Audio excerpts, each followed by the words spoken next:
hold on tight. The champ is here. Mikey is raising the roof.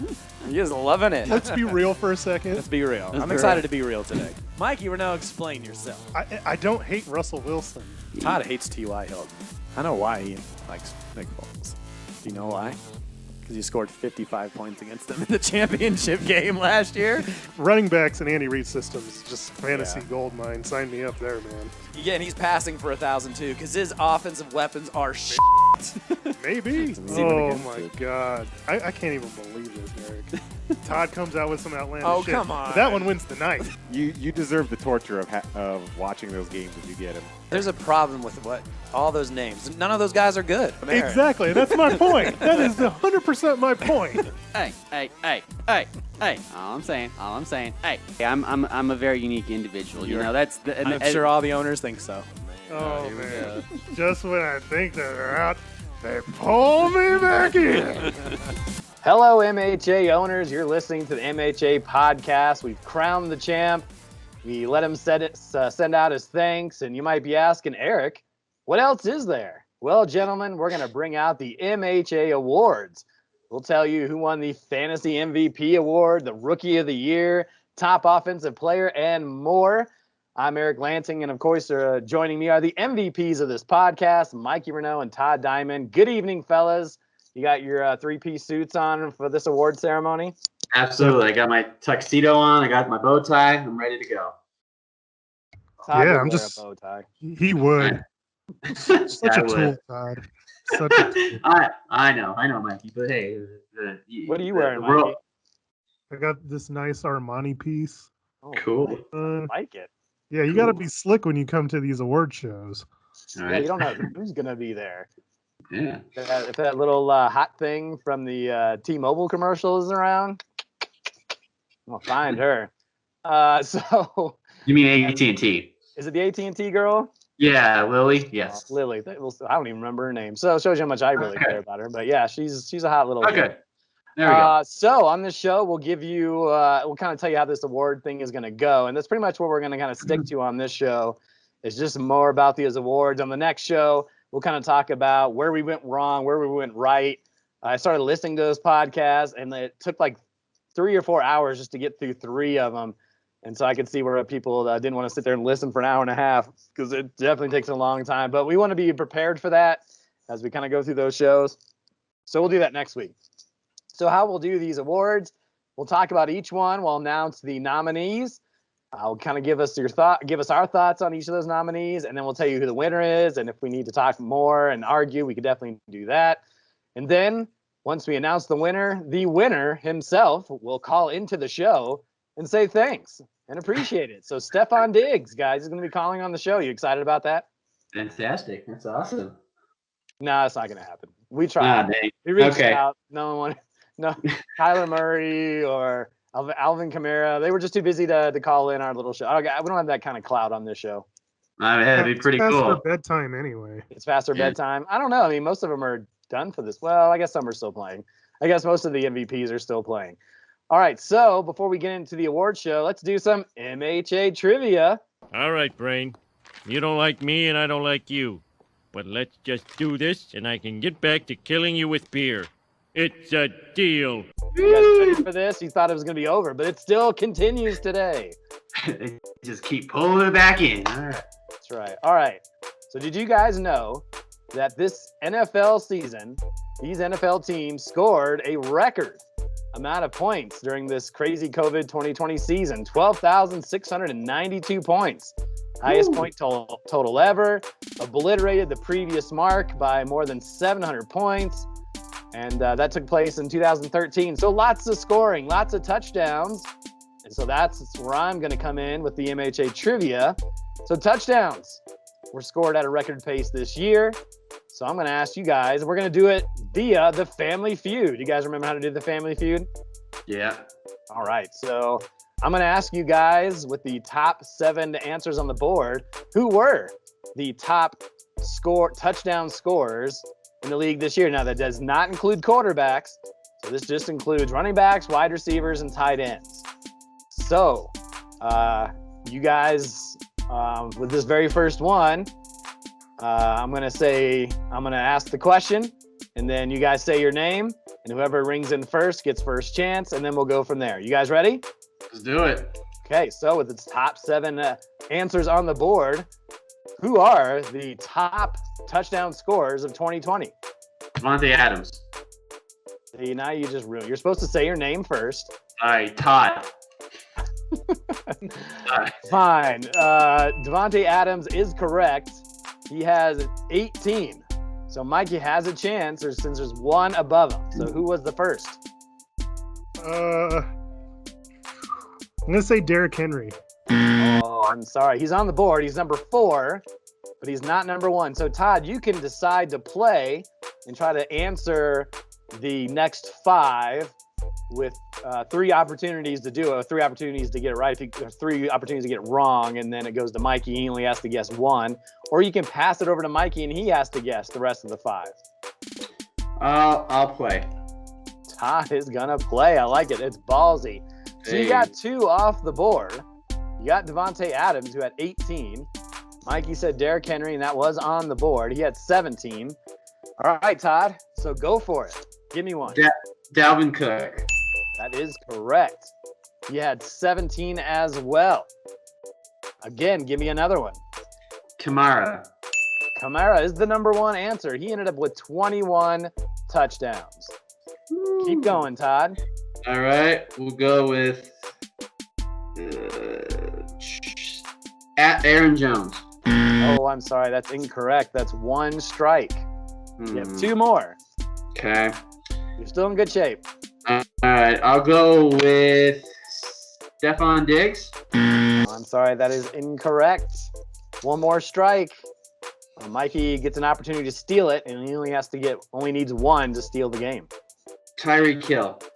That is correct. Well done. He ended up with 17. So a 3-way tie for third between Cook, Henry, and Hill. Still 2 on the board here. Go ahead, Todd. Give me a guess. Travis Kelce. Oh, I'm sorry. Kelsey had 11. He's not on the top 7. So we'll go over to Mikey. And with 2 on the board, Mikey, can you name one of them? Oh boy. Trying to think here. It's tough. And it's late.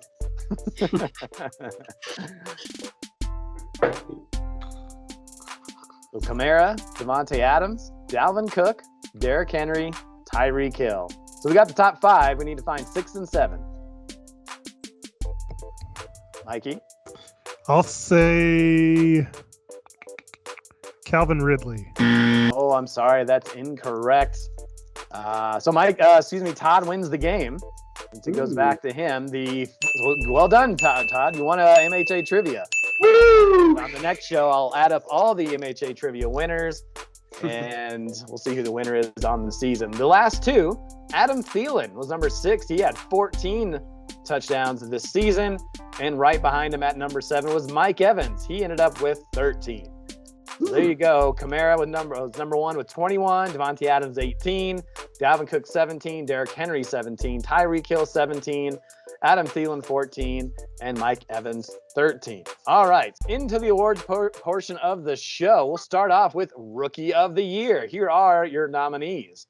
You have Jonathan Taylor, NWA running back. He was a RB for the Indianapolis Colts, drafted in the 4th round by NWA, finished 7th.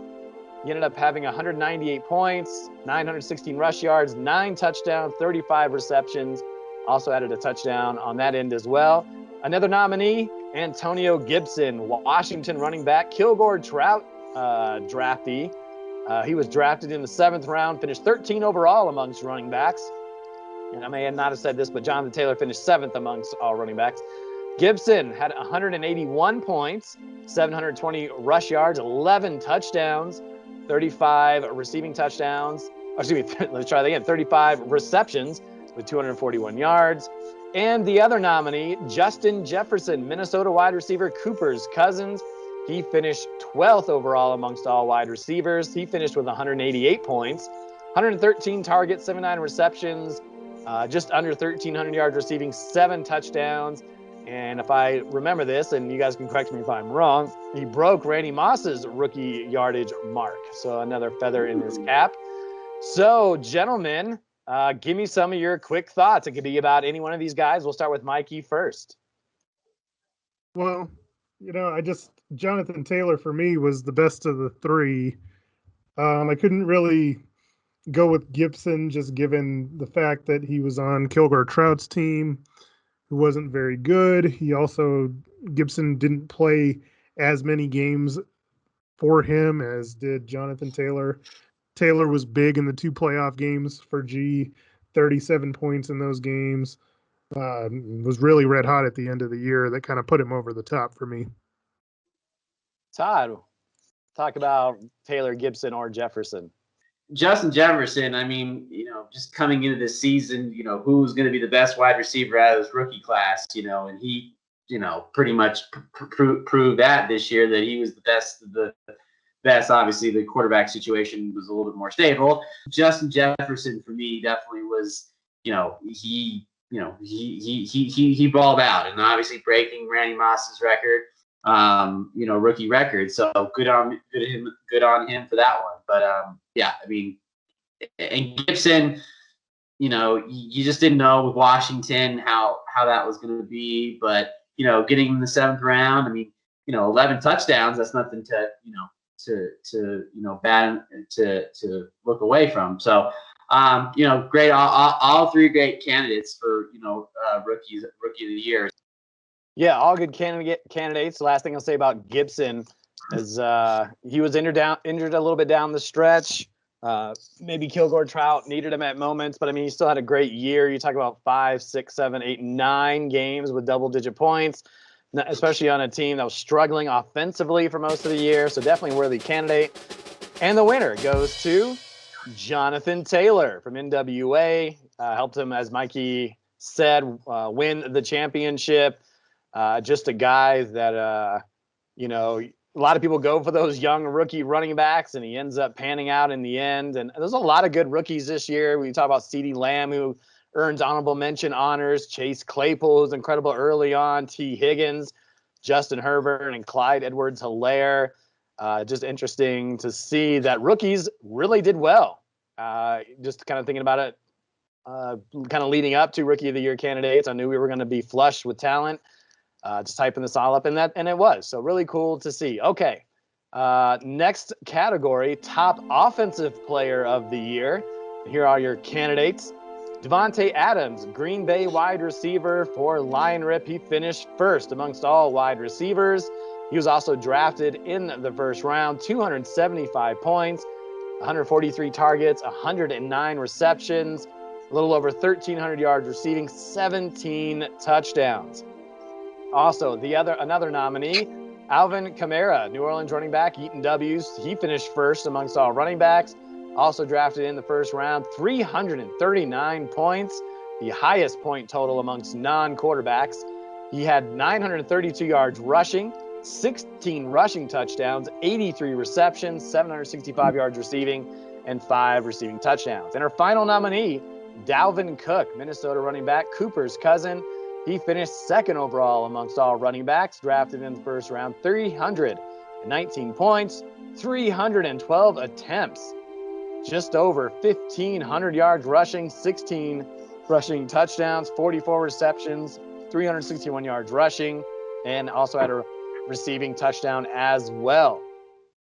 So Todd, give me your take on Dalvin Cook and what you saw from him this year.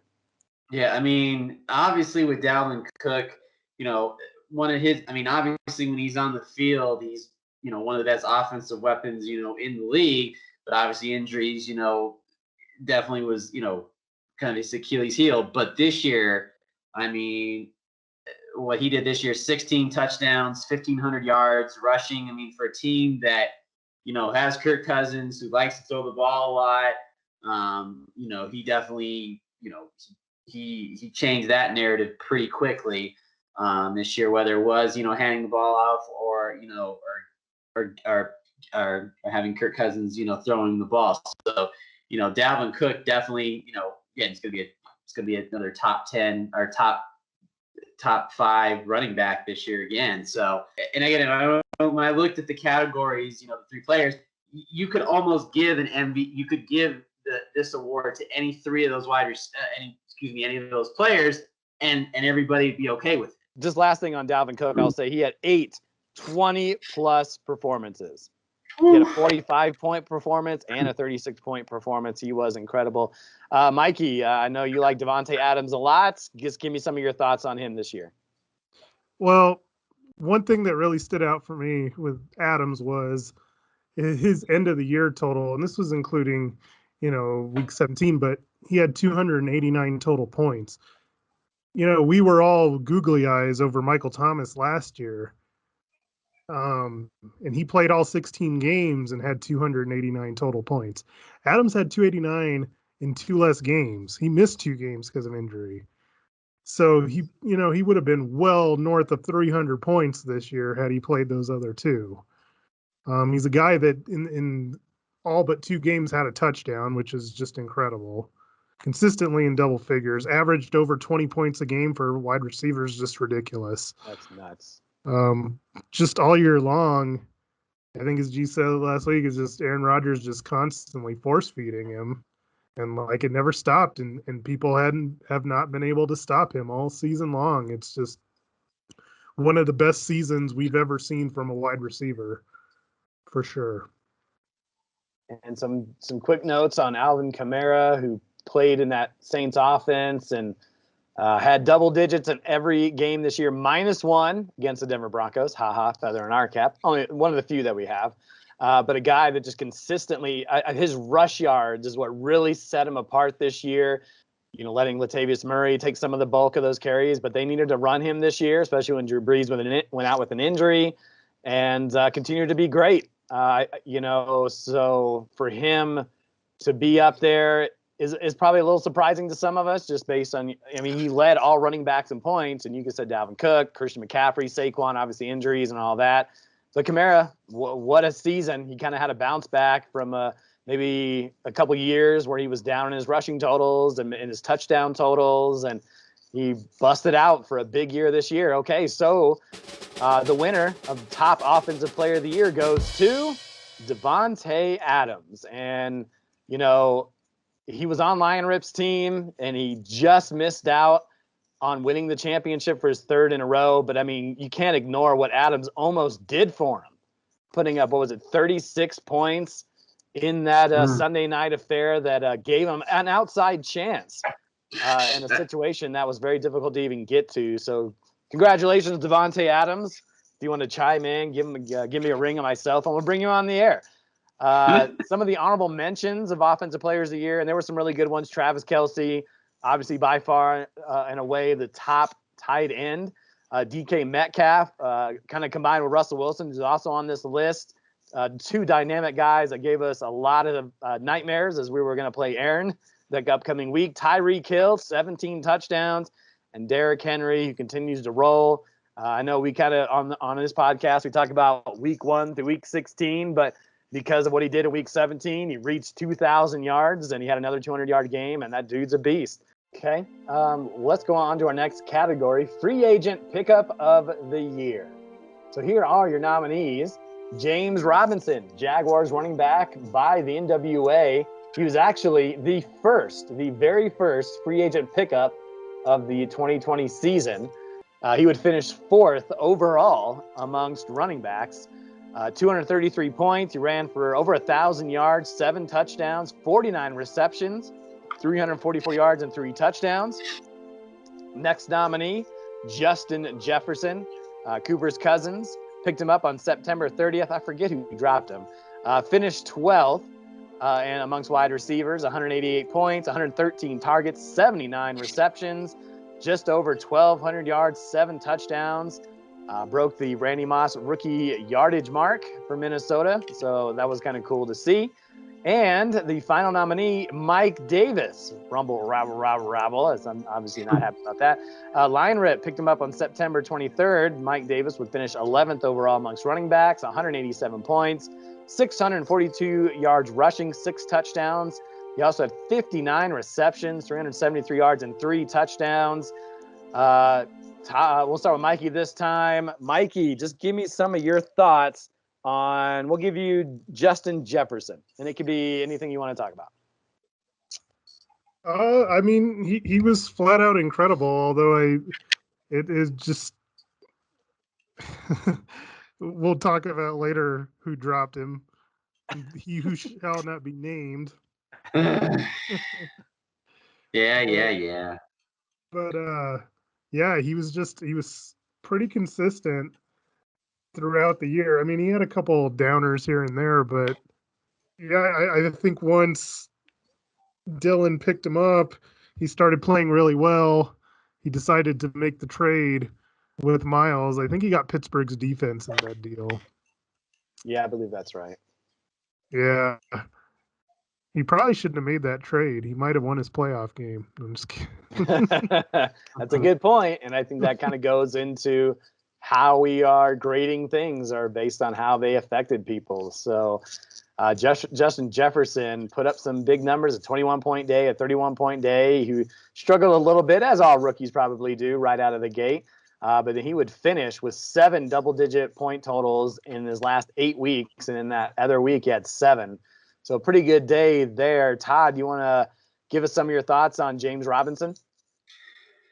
I mean, for a player that that was undrafted, and again, you didn't know what that Jacksonville backfield was going to look like because Leonard Fournette was gone, and the fact that firstly, he was undrafted in fantasy and undrafted in real life too. So, perfect storm there. But the fact that what he did in that Jacksonville offense, the quarterback situation just god awful, going from Nick Foles, and good. I always talk about it when your quarterback situation isn't the greatest, teams are going to stack the box. But that didn't stop James Robinson for rushing for 1,000 yards. And I use an example, my first year with Peyton Hillis. I mean, Peyton Hillis just was a fullback and just came out of nowhere and led the league in rushing. Yeah, Robinson ended up having 4 games with 20 or plus points. I know talking to a couple owners, and you always hear the experts. You read the websites, and once Fournette was traded, which happened just before our draft, and people are like, well, I mean, people wanted to pull the trigger and they couldn't because he'd never done anything. It's hard to use a high waiver or draft or free agent mark on a guy that's never done anything in a bad Jacksonville offense, and he succeeded despite the bad Jacksonville offense. And G picked him up. He took that chance before the season started, and it paid off in dividends. I'll just say some quick things about Mike Davis. And if anybody knows about Mike Davis, it's me, because of Christian McCaffrey, who I drafted in the first round. Barely played this year, and Mike Davis early on was incredible. He had 3 straight weeks of 20 or more points. He was catching the ball, doing the things that Christian McCaffrey would do, maybe not as well, because McCaffrey had a 30-point game in there. But he definitely gave Aaron a boost, especially since I was one of his weaker positions.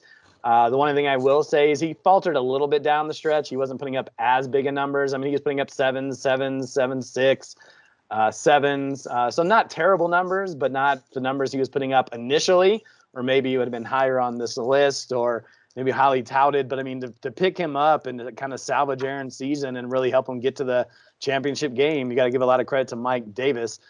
All right, so free agent pickup of the year was James Robinson. So for NWA, picking up James Robinson, as we mentioned, right before the season started. Some of the honorable mentions were Curtis Samuel, T. Higgins, J.D. McKissick, and Justin Herbert.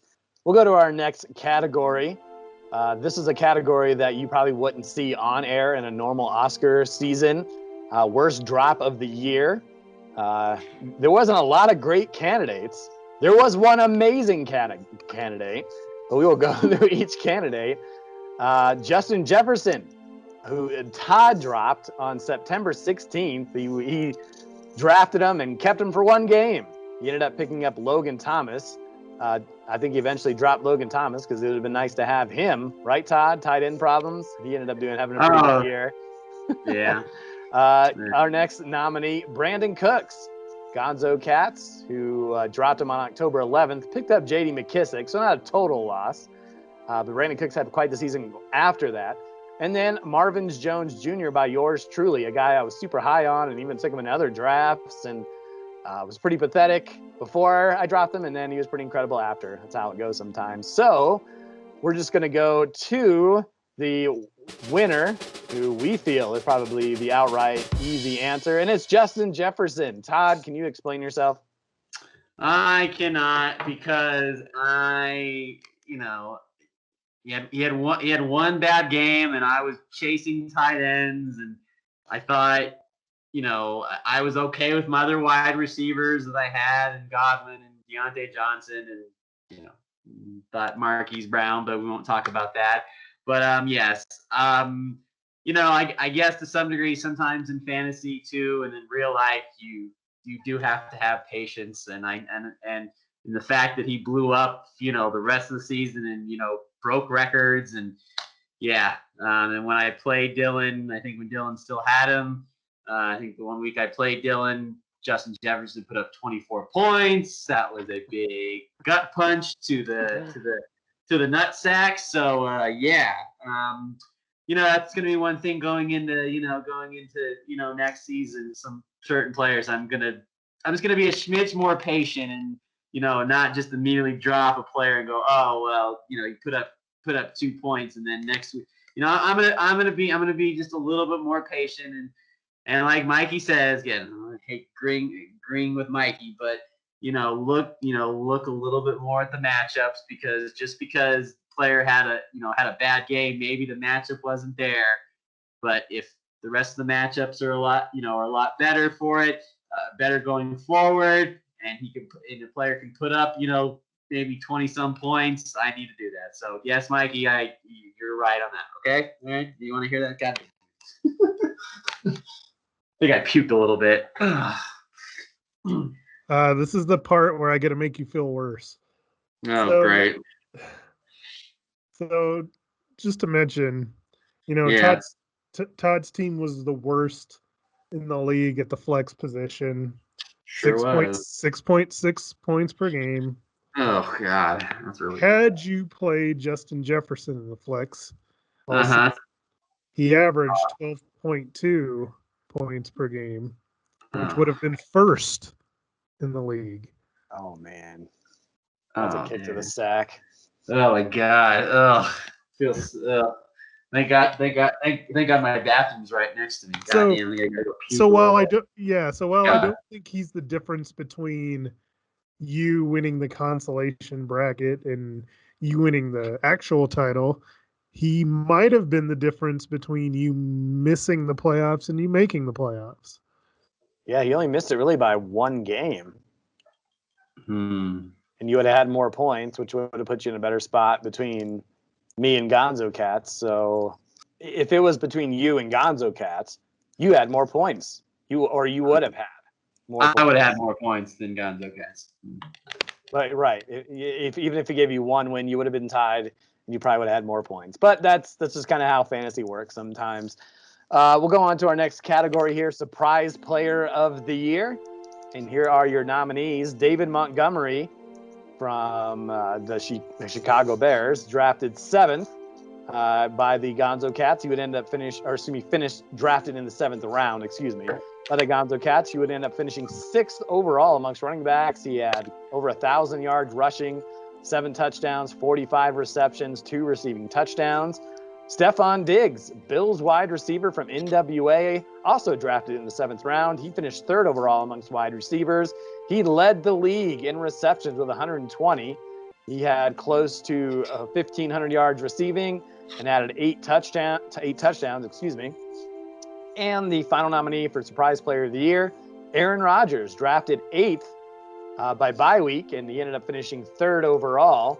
798 points, 353 completions, 4,000 yards, passing 44 touchdowns. He also had 3 rushing touchdowns. So a couple of good Surprise of the Year candidates. And we'll start with Todd. And Todd, what do you think about David Montgomery?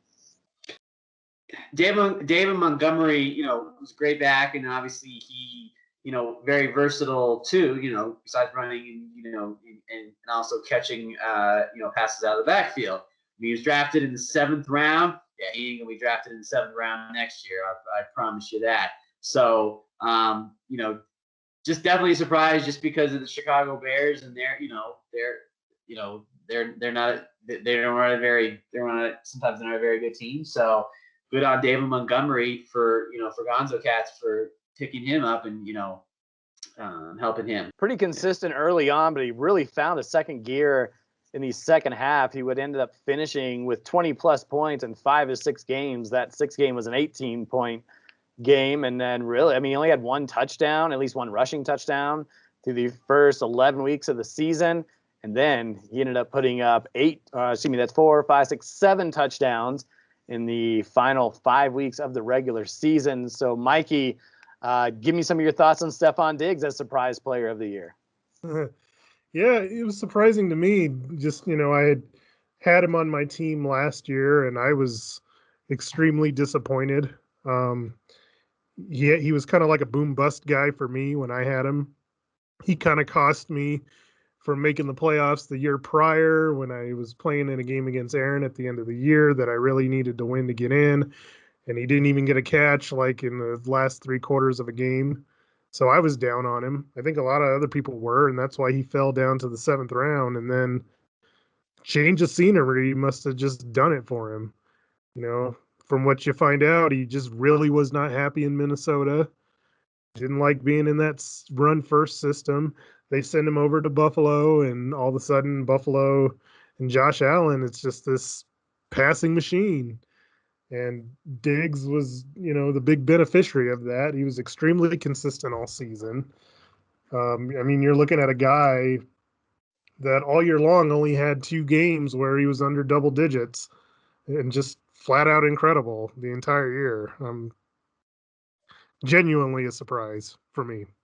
It was all about the systems. Minnesota is such a, they run that Gary Kubiak run heavy offense and they have Dalvin Cook, so why not? But Buffalo, their running backs they're not the best guys. Singletary, he's okay. Moss is a rookie. Their strength came from their passing game. They had a lot of weapons. They had Diggs, they had Beasley, they had John Brown, they had Gabriel Davis, who was kind of a surprise guy over in Buffalo. And this was a team that just was not afraid to just chuck it around all these weapons and get the best out of the talents that Diggs has. So, yeah, I think that was the real difference.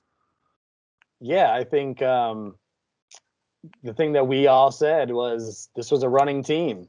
And this running team got to the playoffs, and everybody was worried about Josh Allen's accuracy. And all of a sudden, everything clicked for that offense, and there'll be a lot of pieces drafted next year early in drafts. I'll quickly mention Aaron Rodgers, and I know some of you might be saying, Aaron Rodgers, surprise. Well, based on what we saw last year and maybe even the years before, but really last year and with Matt LaFleur, they wanted to run the ball more and take less pressure off Aaron Rodgers. We didn't have to do as much and keep him healthy for the postseason. And even then, when it's Lambeau and it's cold and it's frigid and the ice and whatever, and then but that's why they drafted a running back high to pair up with Aaron Jones so they would go out there and run the ball. But boy, he put up he might be the fantasy MVP. He might be the NFL MVP up there with Patrick Mahomes. So for what he did was a surprise to us, especially from what we were talking about. And we'll talk more about that on the next show and like what we said about him in the preseason. I'm sure Todd will be excited for that portion of the show. But that's why we put Aaron Rodgers in the surprise of the year. And the winner is, no surprise, Stephon Diggs. What a fantastic season. He led the league in receptions.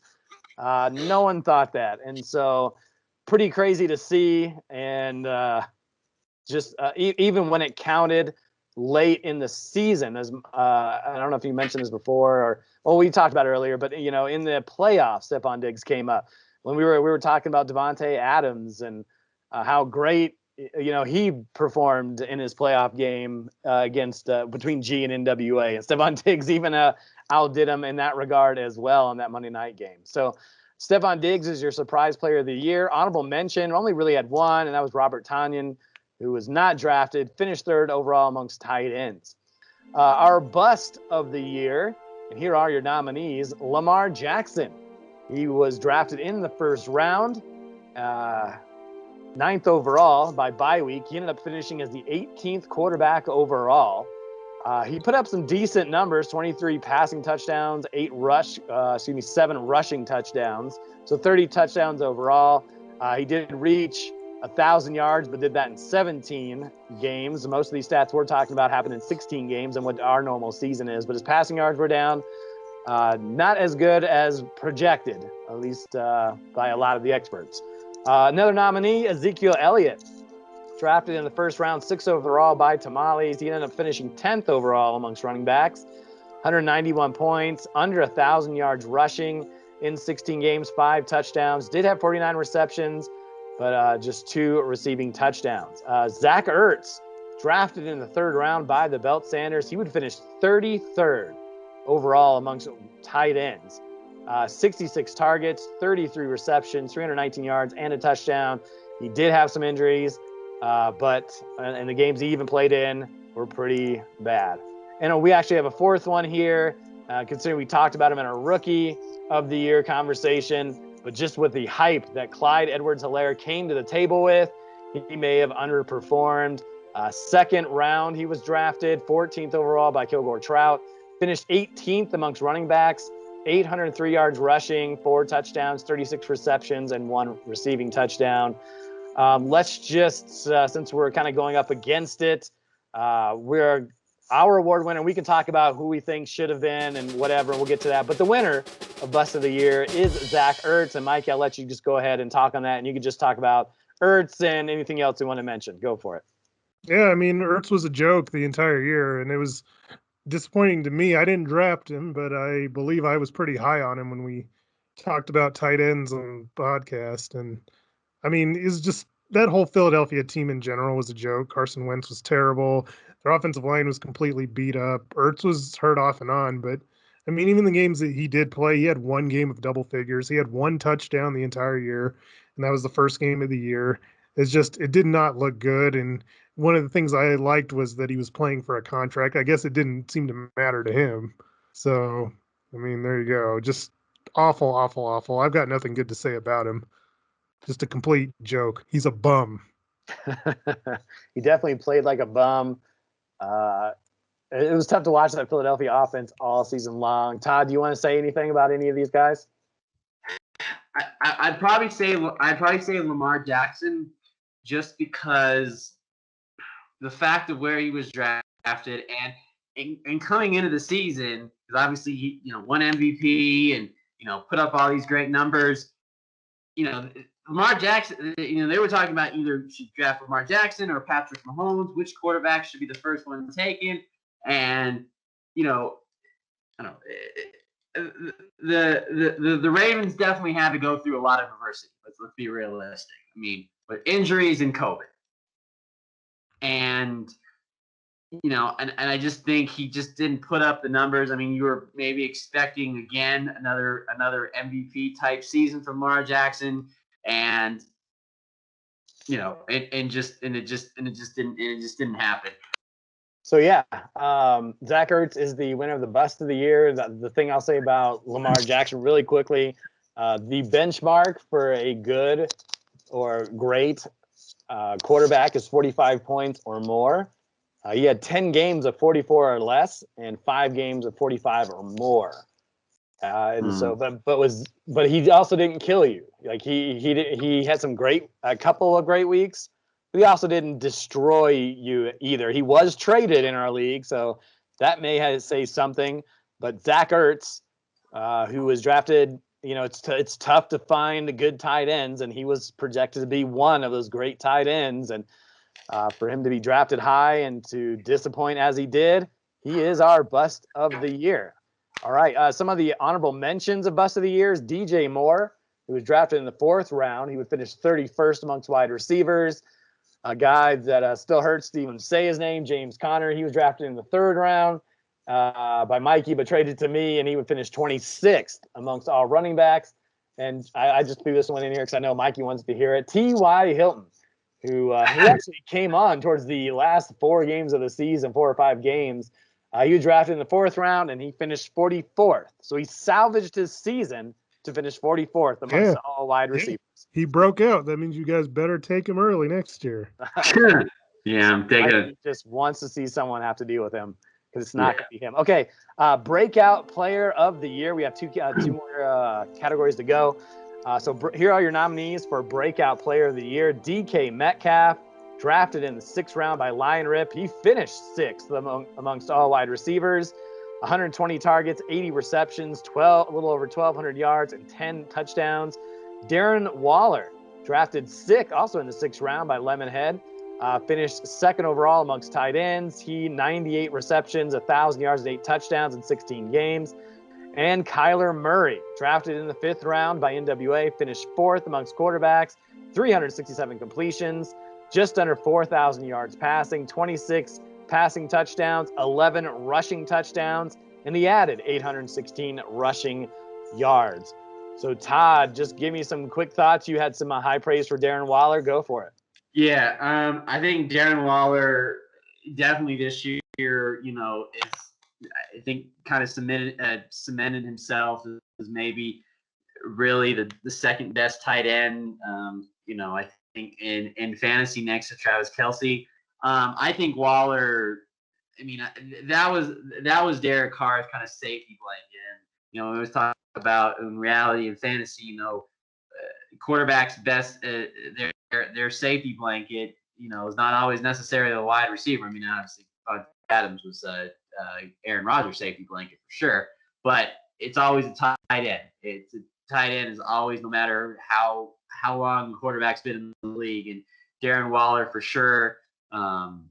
98 receptions, 1,000 yards, and 8 touchdowns. I mean, obviously it's not earth-shattering, but I mean, Kelce is kind of in miles ahead of it. But if you're going to look for, if you don't go for Kelce, I think you go for Waller. And I think next year this coming season he's gonna have another great season. So I think Waller breakout again. I think really kind of submitted himself as maybe the second best tight end in football. Kyler Murray was a guy who struggled a little bit, showed flashes in his rookie year, but came out and had a spectacular season for NWA. Mikey, give me some of your thoughts on Kyler Murray. Well, I mean, he was just excellent all year long. One of the most impressive things that I saw about him, I mean, he's one of the few guys that averaged over 50 points a game during the season. But more than that, 12 out of the 15 games, in our season, he had 2 or more touchdowns, which is just incredible. It's just that dual threat, because sometimes when he wasn't giving it to you passing, then he always made up for it through his legs and running the ball, especially because, Kenyon Drake struggling inside that 10-yard line. It allowed, Kyler Murray to be the guy to get those touchdowns, which I know he'd use some of the time. So, yeah, I mean, I think he was a guy that I wasn't necessarily sold on, but I am now. So, awesome season from him. And I'll quickly mention some thoughts on DK Metcalf. And, man, a guy that I was high on coming into the season. He ended up overtaking Tyler Lockett as the number 1 guy over there, and he put up some astronomical numbers, as we saw in a very few amount of games in his rookie year. But for him to kind of bust out the way he did in an offense that we were concerned that maybe they'd like to run more than they like to pass, but they let Russ cook, as the cliche went, for 2020. He had a 32-point day in Week 8 where he had 12 catches, 161 yards, and 2 touchdowns. So he really thrived. The only thing I'll say about DK Metcalf, he struggled a little bit down the stretch. I mean, he had an 18-point game in Week 12, a 9-point game Week 13, 15 in Week 14, but just 7 and 8. So still decent numbers, but so maybe Aaron maybe needing them a little bit. But it was him and Russell Wilson that really put the big headlines on newspapers and clickbait and all that fun stuff. And so we actually all had different answers for breakout of the year, but based on the point total and who we had second. DK Metcalf is your breakout player of the year. Honorable mention goes to Calvin Ridley, who ended up finishing 5th overall amongst wide receivers. although he did not end up in the top 3 just because of the team he finished with.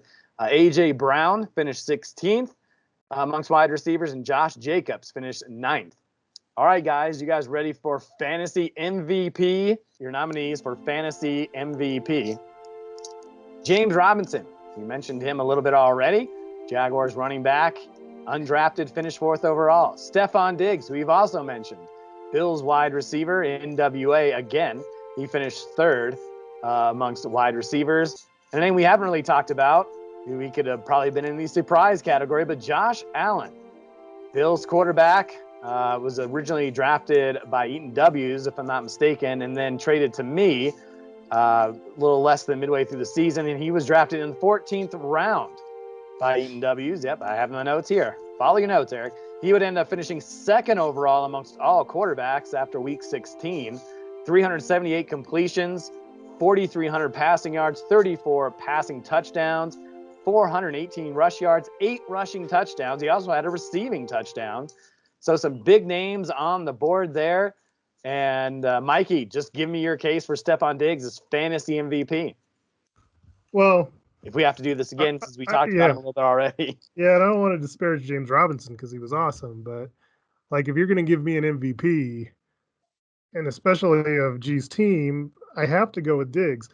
The playoffs alone, Diggs in the 2 games that, were played, 52 total points in those 2 games from wide receiver in those 2 games is just incredible. He doesn't win the title without him.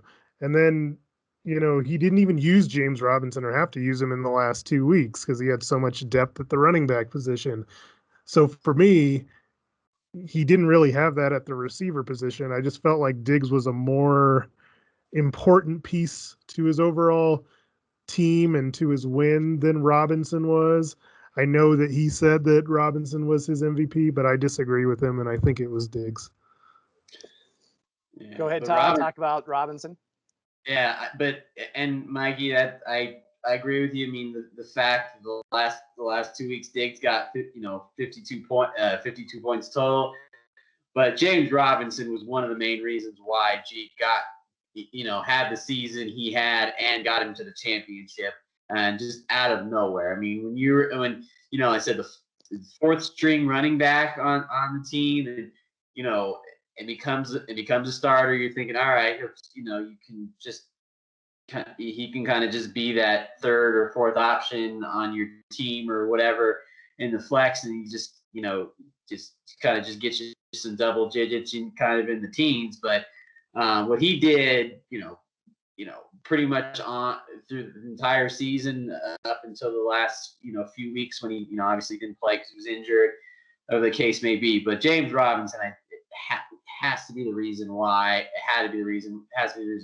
G got to the promised land. And you're right. It's not. No. But I mean, I agree with you. The fact on championship day, he didn't play him the week before though either. He had played Akers and Taylor and J.K. Dobbins. He didn't play Robinson or Josh Jacobs in the semifinals. Yeah, but I was just thinking more of just in the more, I guess, in the regular season that got G got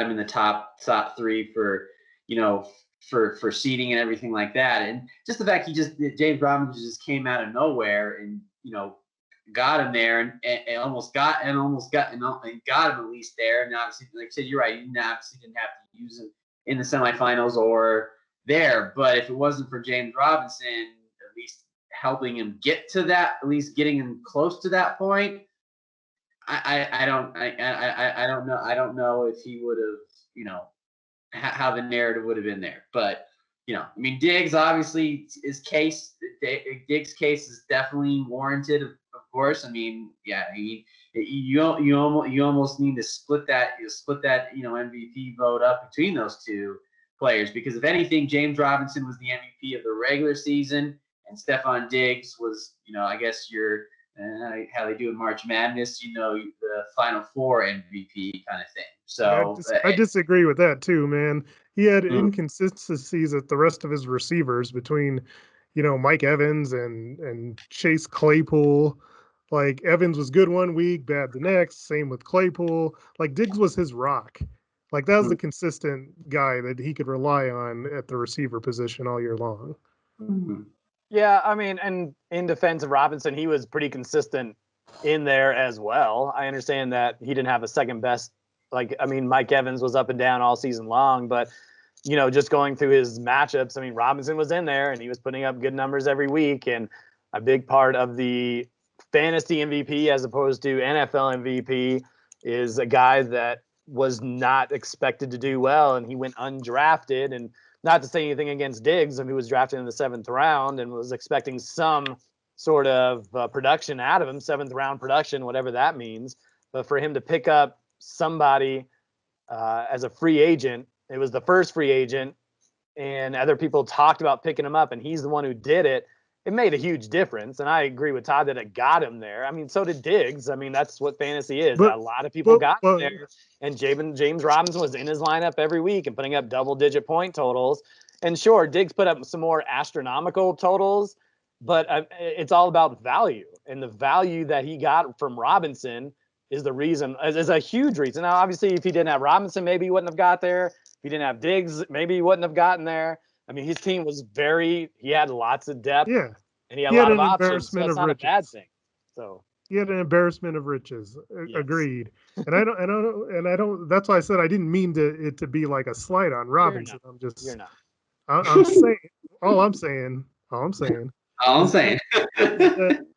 What MVP in any sport in any league would you ever see bench during a playoff run? And the team still survive? You wouldn't. Yeah, but that's real life. We're talking about fantasy. Hey, even still, I understand your point, and I understand Diggs. I mean, it's a tough decision, and so just based on how the voting went out, it ended up being James Robinson. Some honorable mention guys: Allen Robinson, who was picked in the 4th round, never seems to get respect. Ended up finishing 8th amongst wide receivers. And I threw Kirk Cousins in there just because he was on Cooper Cousins' team. He was drafted in the 4th round, and while finishing 12th doesn't seem like it's pretty high, Kirk Cousins had a pretty good season and was a big reason Cooper Cousins went pretty far. All right, gentlemen. So those are your MHA Fantasy Award winners. I hope you guys are taking care of the trophies and sending those out, because I'm not doing it. That's a lot of names and a lot of postage stamp, and FedEx is backed up, but. So there you go. I would say any last words, but we're pretty much up against it anyway. Next week's show, hopefully you two, I know Mikey will. We'll see if Todd does his homework, but listening back on those podcasts, and we'll kind of tell you where we went right, where we went wrong, where we went stupid, where we looked like a genius. There's probably not enough of those, but it'll be interesting to kind of talk about what we thought, what we call ourselves so-called experts, and kind of tell you what we thought and where we were totally wrong, if we were willing to admit it or if we had excuses for it. So, guys, thanks for coming on the show, especially pretty late, and appreciate you guys hanging out. All right. Or everybody's ready for bed. All right. So for Mikey Renault, Todd Diamond, I'm Eric Lansing. We'll see you next time on the MHA podcast.